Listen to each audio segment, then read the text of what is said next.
This is a review for Season 2, Episode 1 of... Hello everyone, my name is Marsh, and this is going to be my review for Episode 1 of Season 2 of Invincible. This is going to be a spoiler-filled review, so if you haven't seen the episode, I don't know what you're doing. Click off, watch it right away, and come back to this video. Other than that though, if you end up enjoying this video, consider leaving a like and subscribing. And I plan on doing weekly Invincible reviews to talk about each episode as it goes and review the season. Let's go ahead and get started though. This is going to be a spoiler discussion, so we're going to jump right into it. So to start out, just to give you like a preface on Season 1, I was a huge fan of Season 1. Didn't do a review because I wasn't doing YouTube at the time, but I was a huge fan of it. I loved how each episode ended, and the ending always had a certain hook that gets you go into the next episode. And the intensity, brutality of the whole world is just great. Amazon, they may not be the best when it comes to fantasy shows, but when it comes to superhero stuff with The Boys and Invincible, pretty great, to be honest. So Season 2 starts off with a bang. We start with Mark and Omni-Man teaming up and killing a bunch of people and taking over the Earth. And obviously, at first I was thinking, is this like a dream? What's going on here exactly? Because there's no way Mark of our universe would actually be doing that. But no, it was a parallel universe where he did team up with Omni-Man. And this type of like universe just shows the brutality. And one of the things I think Amazon does best with superhero shows is just being so visceral. One of the parts that really was like whoa was when he was fighting Eve and he didn't want to kill Eve, and so he just like grabbed her neck, snapped it, and paralyzed her. And he's like, I have a nurse that can watch her, basically. Like, that's just brutal as hell. And they're killing all the resistance members. They have like the video going up. It's pretty intense. I loved it. I like the take and the parallel universe aspect of things. It's going to be interesting to see what they do with that this season, if that one guy is going to be going back and forth and handling that. But what a banger of opening, and it just gets even better with the next part of the opening, which I loved, with the perfect song choice, Karma Police by Radiohead. I'm a pretty big Radiohead fan, so Karma Police coming on, it kind of made me biased towards the episode, not gonna lie. So it's gonna be hard for me to point out some flaws that I may have for the episode, but either way, if it's just, this is just a gush fest video, gush along with me in the comments down below, or tell me what you hated about it. I haven't read the comics, so I can't give you an aspect in terms of how they're adapting it from comic to show. So I don't have that perspective. This is just purely from a TV viewer aspect. But yeah, we continue on with the opening and we go to Mark, and Mark is doing this heroic like moment. I guess he's trying to like redeem himself or find himself after the whole situation with Omni-Man. And you have him going along with Karma Police and just saving people, not really getting any accolade for it either. He's just saving and going back to what he was doing and just trying to help as many people as possible, because you can see the guilt he has. And especially when like there's a part where he wanted to kill like a few other bad guys, and he sees the bad guys and he has like a moment when he's about to snap, and then he gets a flashback of his dad beating him and destroying him, pushing him through buildings and trains. And he goes back into like this moment of he can't do this and like self-doubt. And that's sort of what this episode is about. This is a therapy episode for Mark.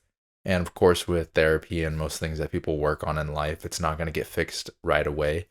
But we go through the episode with him trying to become himself again, find out who he can be, take that next step to help defend Earth from his father, who betrayed everyone basically and lied to everyone. So I really enjoyed that aspect of things, and the struggle he had going back to school and people facing him and having to cope with people acting differently, like his bully who went up and gave him a hug and he's like, I'm not an asshole.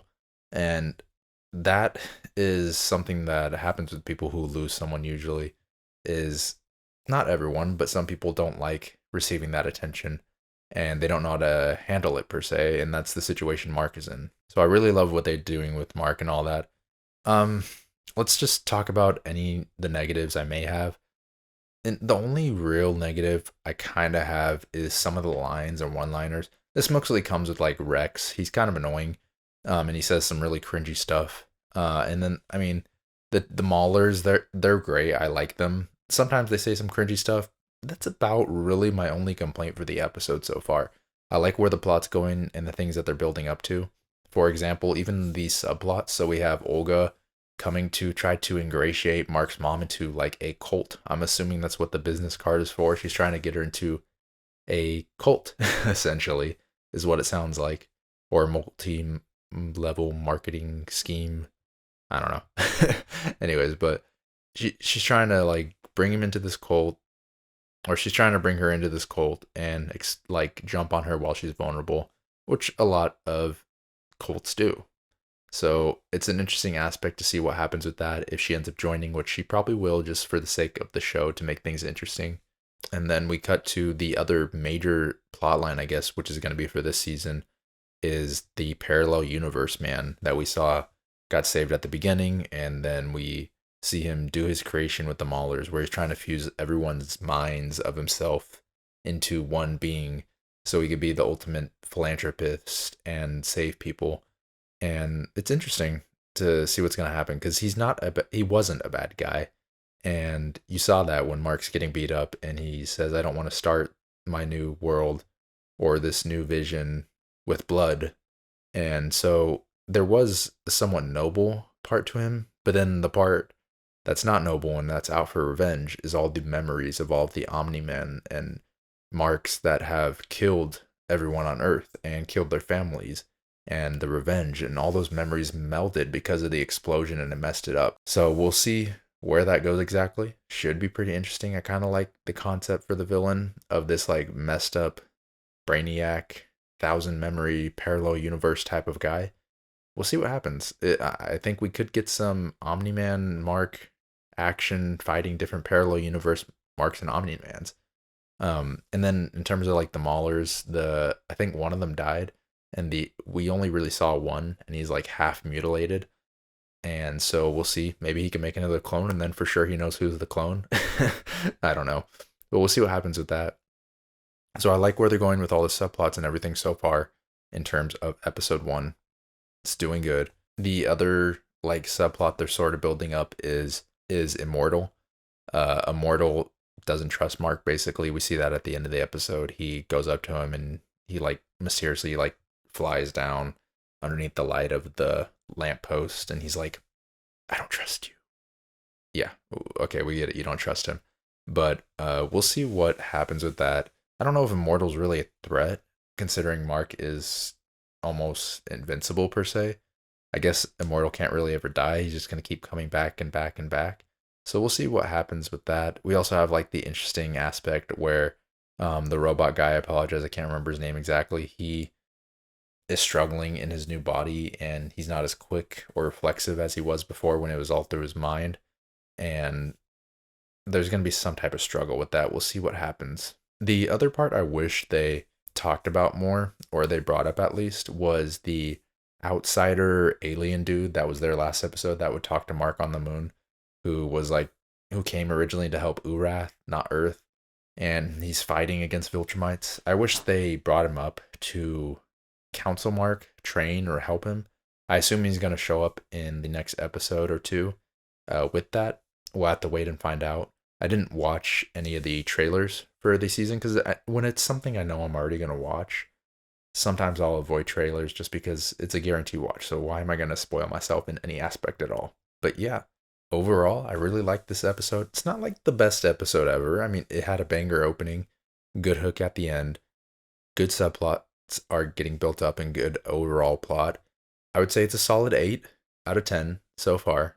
It's not like a 10 out of 10. The first episode of season 1 was pretty crazy where Omni-Man goes in and kills everyone in the pseudo Justice League. I forgot their names. And he takes them all out. So we'll see what happens going forward. Let me know in the comments down below if you liked it. If you didn't like it, what did you not like? What did you like? What was your favorite part? What do you think is going to happen for the future? If you've read the comics, no spoilers, please. I have not read the comics, so please spoiler free in the comments. I do not feel like being spoiled.